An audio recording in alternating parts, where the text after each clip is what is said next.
Hi students, ഈ വീഡിയോയിൽ നമ്മൾ ഡിസ്കസ് ചെയ്യാൻ പോകുന്നത് ആർക്കിടെക്ചറൽ മോഡലിൻ്റെ സബ് ടോപ്പിക് ആയിട്ടുള്ള ആർക്കിടെക്ചറൽ പാറ്റേൺസിനെ പറ്റിയിട്ടാണ്. ഡിസ്ട്രിബ്യൂട്ടഡ് സിസ്റ്റത്തിൽ ഒരുപാട് ആർക്കിടെക്ചറൽ പാറ്റേൺസ് ഉണ്ട്. ഈ വീഡിയോയിൽ നമ്മൾ ഡിസ്കസ് ചെയ്യാൻ പോകുന്നത് ലെയറിംഗ് ആൻഡ് ടയേർഡ് ആർക്കിടെക്ചർ എന്ന ഈ രണ്ട് കീ ആർക്കിടെക്ചറൽ പാറ്റേൺസിനെ പറ്റിയിട്ടാണ്. തിൻ ക്ലൈൻസ് എന്ന അതുമായി ബന്ധപ്പെട്ട ഒരു കോൺസെപ്റ്റ് ഉണ്ട്, അതിനെ പറ്റിയിട്ടും നമ്മൾ ഈ വീഡിയോയിൽ ഡിസ്കസ് ചെയ്യുന്നുണ്ട്. ആദ്യം തന്നെ ലെയറിംഗ് എന്താണെന്ന് നോക്കാം. ലെയറിംഗ് എന്ന് പറയുന്നത് കോംപ്ലക്സ് ആയിട്ടുള്ള ഒരു സിസ്റ്റം, അതിനെ പല ലെയർ ആയിട്ട് പാർട്ടീഷൻ ചെയ്യുന്നു. അപ്പോൾ ഇവിടെ ഒരു ഹയർ ലെവൽ, അതായത് ഒരു മുകളിലത്തെ ഒരു ലെയർ ഉണ്ടാവുമല്ലോ, ആ ലെയറിന് സർവീസ് പ്രൊവൈഡ് ചെയ്യുന്ന താഴത്തെ ലെയർ ആയിരിക്കും. അപ്പോൾ നമുക്ക് അവിടെ വെർട്ടിക്കൽ ഓർഗനൈസേഷൻ ഓഫ് സർവീസസ് ആണ് ഇവിടെ ഉള്ളതെന്ന് നമുക്ക് പറയാം. മാത്രമല്ല ഹയർ ലെവൽ, അതായത് മുകളിലുള്ള ലെയർ ഉണ്ടല്ലോ, ആ ലെയറിന് താഴെയുള്ള ലെയറിനെ പറ്റിയിട്ടോ അല്ലെങ്കിൽ ഇംപ്ലിമെൻറ്റേഷൻ ഡീറ്റെയിൽസിനെ പറ്റിയിട്ടോ ഒന്നും അറിയുകയുമില്ല. സോ അവിടെ ഒരു സോഫ്റ്റ്വെയർ അബ്സ്ട്രാക്ഷനും പ്രൊവൈഡ് ചെയ്യുന്നുണ്ട്. അബ്സ്ട്രാക്ഷൻ എന്ന് പറയുമ്പോൾ എന്താണ്? എസെൻഷ്യൽ ആയിട്ടുള്ള ഡീറ്റെയിൽസ് മാത്രം കാണിക്കുക, ബാക്കിയുള്ള എല്ലാം ഹൈഡ് ചെയ്യുക. അപ്പോൾ ഇവിടെ ഒരു സോഫ്റ്റ്വെയർ അബ്സ്ട്രാക്ഷൻ പ്രൊവൈഡ് ചെയ്യുന്നുണ്ടെന്നും നമുക്കിവിടെ പറയാം. ലെയർഡ് ആർക്കിടെക്ചറിനെ റെപ്രസെന്റ് ചെയ്യുന്ന ഒരു ഫിഗറാണിത്. ഇത് ഡിസ്ട്രിബ്യൂട്ടഡ് സിസ്റ്റത്തിലെ software and hardware services layers എന്നും പറയാം. ഇവിടെ എന്തൊക്കെ ടേംസ് ഉണ്ട്, അല്ലെങ്കിൽ കമ്പോണൻസ് ഉണ്ട്? Applications and services, middleware, operating system, computer and network hardware. ഇവിടെ ഓപ്പറേറ്റിംഗ് സിസ്റ്റത്തിനെയും കമ്പ്യൂട്ടർ നെറ്റ്വർക്ക് ഹാർഡ്വെയറിനെയും നമുക്ക് പ്ലാറ്റ്ഫോം എന്ന് വിളിക്കാം. അപ്പോൾ പ്ലാറ്റ്ഫോം എന്ന് പറയുമ്പോൾ നമുക്കിതേ ഫിഗർ തന്നെ ഉണ്ട്. ഇതെന്ന് പറയുന്നത് ഹാർഡ്വെയർ ആൻഡ് സോഫ്റ്റ്വെയർ ലെയേഴ്സ് ആണ് ഈ പ്ലാറ്റ്ഫോമിൽ ഉൾപ്പെടുന്നത്. ഇതെന്ന് പറയുന്നത് ഈ ലെയറിലെ ഏറ്റവും ലോവസ്റ്റ് ആയിട്ടുള്ള ലെയർ അല്ലേ? അപ്പോൾ ഡിസ്ട്രിബ്യൂട്ടഡ് സിസ്റ്റം ആൻഡ് ആപ്ലിക്കേഷനിൽ പ്ലാറ്റ്ഫോം എന്ന് പറയുമ്പോൾ ആ പ്ലാറ്റ്ഫോമിൻ്റെ അകത്ത് lowest level and hardware and software layers ആണ് ഉള്ളത്. ഇത് ഡിസ്ട്രിബ്യൂട്ടഡ് സിസ്റ്റത്തിലെ ഓരോ കമ്പ്യൂട്ടറിലും ഇൻഡിപെൻഡൻ്റ്ലി ആണ് ഇംപ്ലിമെൻ്റ് ചെയ്യുന്നത്. അങ്ങനെ ആ ഡിസ്ട്രിബ്യൂട്ടഡ് സിസ്റ്റത്തിലെ ഓരോ പ്രോസസ്സിൻ്റെയും കമ്മ്യൂണിക്കേഷൻ ആൻഡ് കോർഡിനേഷൻ ഇത് ഫെസിലിറ്റേറ്റ് ചെയ്യുന്നു, ഈ പ്ലാറ്റ്ഫോംസ്. അടുത്തതാണ് മിഡിൽ ലെയർ. അപ്പോൾ നമുക്കറിയാം ഡിസ്ട്രിബ്യൂട്ടഡ് സിസ്റ്റത്തിൽ ഒരുപാട് ഹെട്രോജീനിയസ് ആയിട്ടുള്ള ഫാക്ടേഴ്സ് ഉണ്ടല്ലേ. അതായത് ഡിഫറെൻറ്റ് ഓപ്പറേറ്റിംഗ് സിസ്റ്റംസ് ആയിരിക്കും, ഡിഫറെൻറ്റ് നെറ്റ്വർക്ക്സ് ആയിരിക്കും, അങ്ങനെ ഒരുപാട് ഹെട്രോജിനിറ്റി ഇവിടെ ഉണ്ടാവും ഈ ഡിസ്ട്രിബ്യൂട്ടഡ് സിസ്റ്റത്തിൽ. അപ്പോൾ ഇത് മാസ്ക് ചെയ്യാൻ വേണ്ടിയിട്ട് നമ്മൾ ഉപയോഗിക്കുന്ന സോഫ്റ്റ്വെയർ ആണ് മിഡിൽ വെയർ എന്ന് പറയുന്നത്. ഇത് ഒരു കൺവീനിയൻ്റ് ആയിട്ടുള്ള ഒരു പ്രോഗ്രാമിംഗ് മോഡൽ പ്രൊവൈഡ് ചെയ്യുന്നു ആപ്ലിക്കേഷൻ പ്രോഗ്രാമേഴ്സിന്.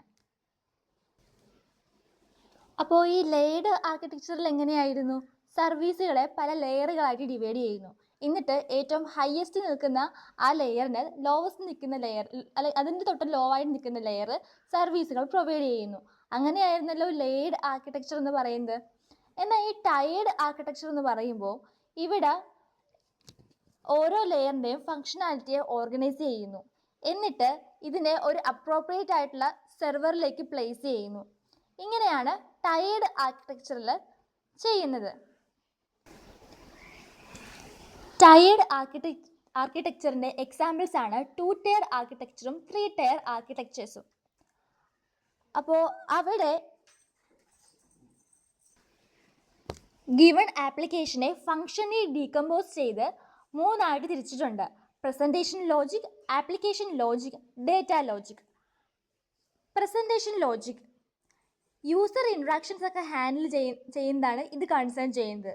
മാത്രമല്ല ഒരു ആപ്ലിക്കേഷൻസിലെ എന്താണ് യൂസർ വ്യൂ ചെയ്യുന്നത്, അതെല്ലാം അപ്ഡേറ്റ് ചെയ്യുകയൊക്കെ ചെയ്യുന്നതുമായി ബന്ധപ്പെട്ടതാണ് ഈ പ്രസൻറ്റേഷൻ ലോജിക്. അടുത്തതാണ് ആപ്ലിക്കേഷൻ ലോജിക്. ഇതിനെ ബിസിനസ് ലോജിക് എന്നും വിളിക്കാം. ഇവിടെ ഒരു ആപ്ലിക്കേഷൻ ആയിട്ട് അസോസിയേറ്റ് ചെയ്തിരിക്കുന്ന ആപ്ലിക്കേഷൻ സ്പെസിഫിക് പ്രോസസ്സിംഗ് ആണ് ഇവിടെ കൺസേൺ ചെയ്യുന്നത്. ഇതിനെ ബിസിനസ് ലോജിക് എന്ന് വിളിക്കുമെങ്കിലും, ഈ ആപ്ലിക്കേഷൻ ലോജിക്കിനെ ബിസിനസ് ലോജിക് എന്ന് വിളിക്കുമെങ്കിലും, ഇതിനെ ബിസിനസ് ആപ്ലിക്കേഷൻസിൽ മാത്രമല്ല എല്ലാ ആപ്ലിക്കേഷൻസിലും യൂസ് ചെയ്യാൻ പറ്റും. ഡേറ്റ ലോജിക് ഇത് കൺസേൺ ചെയ്യുന്നത് ഈ ആപ്ലിക്കേഷൻസിന്റെ പെർസിസ്റ്റന്റ് സ്റ്റോറേജിനെ പറ്റിയിട്ടാണ്. അപ്പോൾ ഈ ഡേറ്റാബേസ് മാനേജ്മെന്റ് സിസ്റ്റം ഒക്കെ ഇല്ലേ, അതുപോലെ. അപ്പോൾ ഞാനിപ്പോൾ പറഞ്ഞ presentation logic, application logic, data logic, ഇതെല്ലാം കൂടെ ഇംപ്ലിമെൻറ്റ് ചെയ്ത ഒരു ക്ലയൻറ്റ് സെർവർ ടെക്നോളജിയെ പറ്റിയിട്ടാണ് അടുത്ത് നമ്മൾ പഠിക്കാൻ പോകുന്നത്. അപ്പോൾ അത് ഈ ഫിഗർ എ ആൻഡ് ബി ഒന്ന് 2 ടയർ ആർക്കിടെക്ചറാണ്, ഇത് 3 ടയർ ആർക്കിടെക്ചറാണ്. അപ്പോൾ ഈ presentation logic, application logic, data logic, ഇവയെ ഈ ഫിഗർ എ കണ്ടില്ലേ, അവിടെ അത് രണ്ടായിട്ടാണ് ഇവിടെ പാർട്ടീഷൻ ചെയ്തിരിക്കുന്നത്, ക്ലയന്റ് എന്നും സെർവർ എന്നും.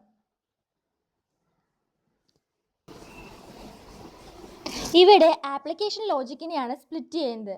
കുറച്ച് ലോജിക്ക് ക്ലയന്റിലും കുറച്ച് ലോജിക്ക് സെർവറിലും വെക്കുന്നു.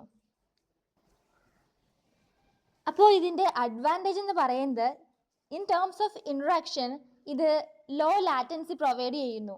അതായത് ഇപ്പോൾ ഒരു ഓപ്പറേഷനൊക്കെ ഇൻവോക്ക് ചെയ്യാൻ വേണ്ടിയിട്ട് ഒരു മെസ്സേജ് ഇവിടെ എക്സ്ചേഞ്ച് ചെയ്താൽ മതിയാവും. എന്നാൽ ഇതിൻ്റെ ഡിസഡ്വാൻറ്റേജ് എന്ന് പറയുന്നത് ഈ പ്രോസസ് ബൗണ്ടറിയിൽ നമ്മൾ ഈ ആപ്ലിക്കേഷൻ ലോജിക്കിനെ സ്പ്ലിറ്റ് ചെയ്യുന്നു എന്നതാണ് ഇതിൻ്റെ ഡിസഡ്വാൻറ്റേജ്. അടുത്തത് നമ്മൾ ഡിസ്കസ് ചെയ്യാൻ പോകുന്നത് 3 ടയർ സൊല്യൂഷനാണ്. അപ്പോൾ ഇവിടെ എന്ന് പറയുമ്പോൾ ഇവിടെ 1-to-1 മാപ്പിംഗ് ആണ് നടക്കുന്നത്. ലോജിക്കൽ എലമെന്റ്സും ഫിസിക്കൽ സെർവേഴ്സും തമ്മിൽ ഒരു 1-to-1 മാപ്പിംഗ് ആണ് ഇവിടെ ഉള്ളത്. ഇവിടെ ആപ്ലിക്കേഷൻ ലോജിക്കിനെ ഒരു പ്ലേസിൽ വെക്കുന്നു. ഇത് സോഫ്റ്റ്വെയറിന്റെ മെയിൻ്റനബിലിറ്റി എൻഹാൻസ് ചെയ്യുന്നുണ്ട്. ഓരോ ടയറിനും ഓരോ വെൽ ഡിഫൈൻഡ് ആയിട്ടുള്ള റോളുണ്ട്. അപ്പോൾ ഇവിടെ ഈ 3 ടയർ ആർക്കിടെക്ചറിൽ ഇവിടെ 3 ടയറുകളുണ്ട്. അതിൽ ഏറ്റവും ടയർ 3 ഇല്ലേ, ഇതെന്ന് പറയുന്നത് ഡേറ്റാബേസ് ആണ് ഓഫർ ചെയ്യുന്നത്. അപ്പോൾ ഇതിൻ്റെ മൂന്നാമത്തെ ടയർ അതെന്ന് പറയുന്നത് ഡേറ്റാബേസ് ആണ്. മൂന്നാമത്തെ ടയർ എന്ന് പറയുന്നത് ഡേറ്റാബേസ് ആണ്. ഇതെന്ന് പറയുന്നത് റിലേഷണൽ സർവീസ് ഇന്റർഫേസ് ആണ് ഇവിടെ ഓഫർ ചെയ്യുന്നത്. ആദ്യത്തെ ടയർ എന്ന് പറയുന്നത് ഒരു സിംപ്ലി ഒരു യൂസർ ഇന്റർഫേസ് ആണ്. ഇത് തിൻ ക്ലയൻസിന് ഒരു ഇൻട്രൻസിക് ആയിട്ടുള്ള സപ്പോർട്ട് പ്രൊവൈഡ് ചെയ്യുന്നു. പിന്നെ ഇതിന്റെ ഡ്രോബാക്ക് എന്ന് പറഞ്ഞാൽ ഈ 3 സെർവേഴ്സും മാനേജ് ചെയ്യാൻ ഒരു കോംപ്ലക്സിറ്റി ഉണ്ട്. മാത്രമല്ല ഇത് നെറ്റ്വർക്ക് ട്രാഫിക് ആഡ് ചെയ്യുകയും ചെയ്യുന്നു. ഇത് ഓരോ ഓപ്പറേഷനുമായി ബന്ധപ്പെട്ടിരിക്കുന്ന ലാറ്റൻസിയും ഇത് ഇൻക്രീസ് ചെയ്യുന്നു. അപ്പോൾ ഇതിൻ്റെ ഒരു ഡിസഡ്വാൻറ്റേജ് നമുക്ക് പറയാം. അപ്പം ഈ 3 ടയർ ആർക്കിടെക്ചറുമായി ബന്ധപ്പെട്ട കണ്ടന്റ് ആണ്, ടോപ്പിക്കാണ് തിൻ ക്ലയന്റ് എന്ന് പറയുന്നത്. ഇപ്പോൾ കഴിഞ്ഞ 2020 എക്സാമിന്, ജനുവരിയിൽ എക്സാമിന് ഈ ടയേർഡ് ആർക്കിടെക്ചറിനെ പറ്റിയിട്ട് ഒരു എസ്സേ ചോദിച്ചിരുന്നു. അപ്പം അവിടെ നമുക്ക് അല്ലെങ്കിൽ ലെയറിങ്ങിനെ പറ്റി ചെറുതായിട്ട് പറഞ്ഞിട്ട് ടയറിങ്ങിനെ പറ്റി പറയാം, ടയേർഡ് ആർക്കിടെക്ചറിനെ പറ്റി പറയാം, 2 ടയർഡ് ആർക്കിടെക്ചർ, 3 ടയർ ആർക്കിടെക്ചർ, പിന്നെ ഞാനിപ്പോൾ പറയാൻ പോകുന്നത് തിൻ ക്ലയൻസ്. അപ്പോൾ ഇതെല്ലാം കൂടെ നമുക്ക് ആ എസ്സേയിൽ ആൻസർ ആയിട്ട് എഴുതാൻ പറ്റും. അപ്പോൾ അടുത്ത് നമ്മൾ പറയാൻ പോകുന്ന ടോപ്പിക്ക് തിൻ ക്ലയൻസിനെ പറ്റിയിട്ടാണ്. അപ്പോൾ ഈ തിൻ ക്ലയൻസ് എന്ന് പറയുമ്പോൾ ഇത് സോഫിസ്റ്റിക്കേറ്റഡ് നെറ്റ്വർക്ക് സർവീസിന് ആക്സസ് ഇത് എനേബിൾ ചെയ്യുന്നു with few assumptions to client device. ഇത് ഒരു റിമോട്ട് ആപ്ലിക്കേഷൻ പ്രോഗ്രാം എക്സിക്യൂട്ട് ചെയ്യുന്നതിനും റിമോട്ട് കമ്പ്യൂട്ടർ സർവീസുകൾ ആക്സസ് ചെയ്യുന്നതിനും ഇത് ഒരു വിൻഡോ ബേസ്ഡ് യൂസർ ഇൻ്റർഫേസ് ഉണ്ട്. അപ്പോൾ സോഫ്റ്റ്വെയർ ലെയർ ഇതിനെ സപ്പോർട്ട് ചെയ്യുന്നു. അപ്പോൾ ഈ തിൻ ക്ലയൻസിനെ പറ്റി സിമ്പിളായിട്ട് പറയാനാണെങ്കിൽ നമ്മൾ സാധാരണ ഇപ്പം പ്രോഗ്രാമൊക്കെ എക്സിക്യൂട്ട് ചെയ്യാൻ നേരത്തെ എങ്ങനെയാണ്, അല്ലെങ്കിൽ ഒരു ഓപ്പറേറ്റിംഗ് സിസ്റ്റം അല്ലെങ്കിൽ നമ്മുടെ ആപ്ലിക്കേഷൻസ് ഒക്കെ നമ്മുടെ കമ്പ്യൂട്ടറിലാണെങ്കിലും അല്ലെങ്കിൽ മൊബൈൽ ഫോണിലാണെങ്കിലും നമ്മൾ എക്സിക്യൂട്ട് ചെയ്യാൻ വേണ്ടിയിട്ട് എങ്ങനെയാണ്, അത് നമ്മുടെ ഫോണിൽ അല്ലെങ്കിൽ നമ്മുടെ കമ്പ്യൂട്ടറിൽ നമ്മളത് ഇൻസ്റ്റാൾ ചെയ്യും അല്ലേ. പക്ഷേ ഈ തിൻ ക്ലയൻസിൻ്റെ പ്രത്യേകത എന്ന് വെച്ചാൽ ഇവിടെ അവർ ഒരു കോഡോ അല്ലെങ്കിൽ ഇൻസ്റ്റാളേഷൻ ഫയൽസോ ഒന്നും ഇവർ സെർവറിൽ നിന്നൊന്നും ഡൗൺലോഡ് ചെയ്യുകയില്ല, എന്നിട്ട് ലോക്കലായിട്ട് അതിനെ റൺ ചെയ്യുകയില്ല. പകരം എല്ലാ കോഡുകളും റൺ ചെയ്യുന്നത് സെർവറിൽ കൂടെയാണ്, ഇൻ പാരലൽ സെർവർ ക്ലയൻസ് ആയിട്ട്. അപ്പോൾ ഇവിടെ എന്ന് പറയുമ്പോൾ ഈ യൂസർ ഇന്റർഫേസിനെ മാത്രമേ ഈ തിൻ ക്ലയന്റ് റൺ ചെയ്യുകയുള്ളൂ. ഇതെന്ന് പറയുന്നത് ഒരു നെറ്റ്വർക്ക് കമ്പ്യൂട്ടറിന്റെ പോലെയൊക്കെ തന്നെ ഇരിക്കും. നെറ്റ്വർക്ക് കമ്പ്യൂട്ടർ സ്കീമില്ലേ, അതുപോലെയൊക്കെ തന്നെ ഇരിക്കും. പക്ഷെ ഒരു ആപ്ലിക്കേഷൻ കോഡ് ഡൗൺലോഡ് ചെയ്യുന്നതിന് പകരം യൂസേഴ്സ് സെർവർ മെഷീനിലായിരിക്കും ആ ആപ്ലിക്കേഷൻ പ്രോഗ്രാമുകളൊക്കെ റൺ ചെയ്യുന്നത്. അപ്പോൾ ഇതെന്ന് പറയുന്നത് വിർച്വൽ നെറ്റ്വർക്ക് കമ്പ്യൂട്ടിംഗ് എന്ന കൺസെപ്റ്റിലേക്ക് നയിക്കുന്നു. VNC, virtual network computing. ഇത് virtual VNC clients accessing VNC service using VNC protocol. അപ്പോൾ എങ്ങനെയാ ക്ലയൻസ് സെർവറിനെ ആക്സസ് ചെയ്യുന്നു VNC പ്രോട്ടോകോൾസ് യൂസ് ചെയ്തിട്ട്. അപ്പോൾ മറ്റ് കോമൺലി ഒക്കറിങ് ആയിട്ടുള്ള പാറ്റേൺസ് ആണ് പ്രോക്സി പാറ്റേൺ. ഇതെന്ന് പറയുന്നത് RPCയിലും RMAയിലൊക്കെ ലൊക്കേഷൻ ട്രാൻസ്ഫേഴ്സ് ഒക്കെ സപ്പോർട്ട് ചെയ്യാൻ വേണ്ടി ഡിസൈൻ ചെയ്ത ഒന്നാണ് ഈ പ്രോക്സി പാറ്റേൺ എന്ന് പറയുന്നത്. ഈ പ്രോക്സി ലോക്കൽ അഡ്രസ് സ്പേസിലാണ് ക്രിയേറ്റ് ചെയ്യുന്നത് with same interface as the remote object. Next sub ടോപ്പിക്കാണ് ബ്രോക്കറേജ് ഇൻ വെബ് സർവീസസ്. അപ്പോൾ കോംപ്ലക്സ് ആയിട്ടുള്ള ഡിസ്ട്രിബ്യൂട്ടഡ് ഇൻഫ്രാസ്ട്രക്ചറിൽ ഇത് ഇന്റർഓപ്പറബിലിറ്റി സപ്പോർട്ട് ചെയ്യുന്നു. സോ ഈ ബ്രോക്കറേജ് എന്ന് പറയുന്ന വെബ് സർവീസിലെ ഈ പാറ്റേണിൽ ഇവിടെ സർവീസ് പ്രൊവൈഡർ ഉണ്ട്, സർവീസ് റിക്വസ്റ്റർ ഉണ്ട്, സർവീസ് ബ്രോക്കർ ഉണ്ട്. ഈ ജാവ RMAയിലെ രജിസ്ട്രിയിലെ അതുപോലെ കോർബയിലെ നെയിമിംഗ് സർവീസ് എന്ന് പറയുന്ന ഒരു സംഭവമുണ്ട്, അവിടെയൊക്കെ ഈ ബ്രോക്കറേജ് ഉണ്ട്. അപ്പോൾ ഞാൻ പറഞ്ഞല്ലോ ഈ വെബ് സർവീസിലെ ബ്രോക്കറേജിൽ 3 സർവീസുകളുണ്ട്. Service broker, service requester, service provider പറയുന്ന 3 കമ്പോണൻസുകളുണ്ട്. അപ്പോൾ അതാണ് ഈ ഫിഗർ 2.1 കാണിച്ചിരിക്കുന്നത്. അടുത്ത പാറ്റേൺ ആണ് റിഫ്ലക്ഷൻ പാറ്റേൺ. ഇതെന്ന് പറയുന്നത് ഇൻട്രോസ്പെക്ഷനെയും ഇന്റർസെക്ഷനെയും സപ്പോർട്ട് ചെയ്യുന്നു. ഇൻട്രോസ്പെക്ഷൻ എന്ന് പറയുന്നത് ഒരു സിസ്റ്റത്തിന്റെ പ്രോപ്പർട്ടീസ് ഡൈനാമിക്കലി ഡിസ്കവർ ചെയ്യുന്നതിനെയാണ്. ഇന്റർസെക്ഷൻ എന്ന് പറയുന്നത്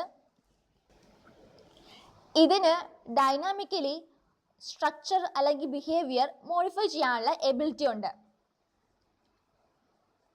ഈ റിഫ്ലക്ഷൻ പാറ്റേൺ ഒക്കെ ജാവ RMAയിൽ ഉപയോഗിക്കുന്നുണ്ട് ഫോർ ജനറിക് ഡിസ്പാച്ചിങ്. മാത്രമല്ല ഇൻകമിംഗ് മെസ്സേജസ് അല്ലെങ്കിൽ ഇൻവോക്കേഷൻ ഇതൊക്കെ ഇന്റർസെപ്റ്റ് ചെയ്യാനുള്ള എബിലിറ്റിയും റിഫ്ലക്ഷൻ പാറ്റേൺസിനുണ്ട്. ഒരു ഗിവൺ ഒബ്ജക്റ്റ് ഓഫർ ചെയ്യുന്ന ഇന്റർഫേസ് ഡൈനാമിക്കലി ഡിസ്കവർ ചെയ്യാൻ ഇതിന് പറ്റും. അതുപോലെ തന്നെ ഒരു സിസ്റ്റത്തിന്റെ അണ്ടർലൈങ് ആർക്കിടെക്ചർ അഡാപ്റ്റ് ചെയ്യാനും പറ്റും. അപ്പോൾ ഇതെന്നൊക്കെ പറയുന്നത് ഈ റിഫ്ലക്ഷൻ പാറ്റേണിന്റെ മെറ്റാ ലെവലിൽ ആണ് ഇത് പ്രൊവൈഡ് ചെയ്യുന്നത്. അപ്പോൾ മെറ്റാ ലെവലിൽ പലതരത്തിലുള്ള ടെക്നിക്കുകൾ ഇവിടെ അവൈലബിൾ ആണ്. അതായത് ഇൻകമിംഗ് മെസ്സേജും ഇൻവോക്കേഷൻസ് ഒക്കെ ഇന്റർസെപ്റ്റ് ചെയ്യാനുള്ള എബിലിറ്റി, അതുപോലെ തന്നെ ഒരു ഗിവൺ ഒബ്ജക്റ്റ് ഓഫർ ചെയ്യുന്ന ഇന്റർഫേസിനെ ഡൈനാമിക്കലി ഡിസ്കവർ ചെയ്യാനുള്ള ഒരു എബിലിറ്റി, അതുപോലെ തന്നെ ഒരു സിസ്റ്റത്തിന്റെ അണ്ടർലൈങ് ആർക്കിടെക്ചറിനെ അഡാപ്റ്റ് ചെയ്യാനുള്ള എബിലിറ്റി, ഇതെല്ലാം ഇത് പ്രൊവൈഡ് ചെയ്യുന്നു. അടുത്ത് നമ്മൾ ഡിസ്കസ് ചെയ്യാൻ പോകുന്ന ടോപ്പിക്കാണ് അസോസിയേറ്റഡ് മിഡിൽ വെയർ സൊല്യൂഷൻസ് എന്ന് പറയുന്നത്. ഇതെന്ന് പറയുന്നത് നമ്മുടെ ഡിസ്ട്രിബ്യൂട്ടഡ് സിസ്റ്റത്തിന്റെ ഡെവലപ്മെന്റിൽ ഒരു ഹയർ ലെവൽ പ്രോഗ്രാമിംഗ് അബ്സ്ട്രാക്ഷൻ ഇത് പ്രൊവൈഡ് ചെയ്യുന്നു. ഇതാണ് ഈ മിഡിൽ വെയറിന്റെ മെയിൻ ടാസ്ക് എന്ന് പറയുന്നത്. അപ്പോൾ നമുക്കറിയാം ഡിസ്ട്രിബ്യൂട്ടഡ് സിസ്റ്റത്തിൽ ഒരുപാട് ഹെട്രോജിനിയസ് ആയിട്ടുള്ള കമ്പോണൻസ് ഉണ്ടെന്ന്. അപ്പോൾ ഇവയെല്ലാം ഒന്ന് അബ്സ്ട്രാക്റ്റ് ചെയ്യാൻ വേണ്ടിയിട്ടാണ് ഇത് ഉപയോഗിക്കുന്നത്. മാത്രമല്ല ഇത് ഇന്റർഓപ്പറബിലിറ്റിയും പോർട്ടബിലിറ്റിയും പ്രൊമോട്ട് ചെയ്യുകയും ചെയ്യുന്നുണ്ട്. ഇനി അടുത്തത് മിഡിൽ വെയറിന്റെ ചില ലിമിറ്റേഷൻസിനെ പറ്റി നോക്കാം. അതായത് ചില കമ്മ്യൂണിക്കേഷൻ റിലേറ്റഡ് ആയിട്ടുള്ള കുറച്ച് ഫങ്ഷൻസ് ഉണ്ട്. അത് നമുക്ക് ഇംപ്ലിമെൻറ്റ് ചെയ്യണമെങ്കിൽ, അതായത് ഇപ്പം 2 പേര് ഉണ്ടെങ്കിലല്ലേ കമ്മ്യൂണിക്കേറ്റ് ചെയ്യാൻ വേണ്ടി പറ്റത്തുള്ളൂ. അപ്പോൾ എൻഡ് പോയിന്റ്സിലുള്ള ആ ആപ്ലിക്കേഷനെ പറ്റിയിട്ടൊക്കെയുള്ള ഒരു നോളജ് ഉണ്ടെങ്കിൽ മാത്രമേ ചില കമ്മ്യൂണിക്കേഷൻ റിലേറ്റഡ് ആയിട്ടുള്ള ഫങ്ഷൻസ് കംപ്ലീറ്റ്ലി അങ്ങോട്ട് റിലയബിൾ ആയിട്ട് ഇംപ്ലിമെൻറ്റ് ചെയ്യാൻ വേണ്ടി പറ്റത്തുള്ളൂ. അപ്പോൾ ഇപ്പം ഇമെയിൽ ട്രാൻസ്ഫർ, അതിന് മറ്റൊരു ലെയർ ഓഫ് ഫോൾട്ട് ടോളറൻസ് വേണ്ടി വരുന്നു. അത് TCPക്ക് പോലും ചില സമയത്ത് ഓഫർ ചെയ്യാൻ പറ്റില്ല. അപ്പോൾ ഇതെന്ന് പറയുന്നത് ലിമിറ്റേഷൻസ് ഓഫ് മിഡിൽ വെയർ ആണ്. അപ്പോൾ നമ്മൾ ഈ വീഡിയോയിലും കഴിഞ്ഞ 2 വീഡിയോകളിലുമായിട്ട് ആർക്കിടെക്ചറൽ മോഡൽസിനെ പറ്റിയിട്ടുള്ള ഫീച്ചേഴ്സാണ് കംപ്ലീറ്റ് ചെയ്തിരിക്കുന്നത്. അപ്പോൾ എല്ലാവർക്കും ഈ കോൺസെപ്റ്റ് ഒക്കെ ക്ലിയർ ആയെന്ന് വിശ്വസിക്കുന്നു. Thank you.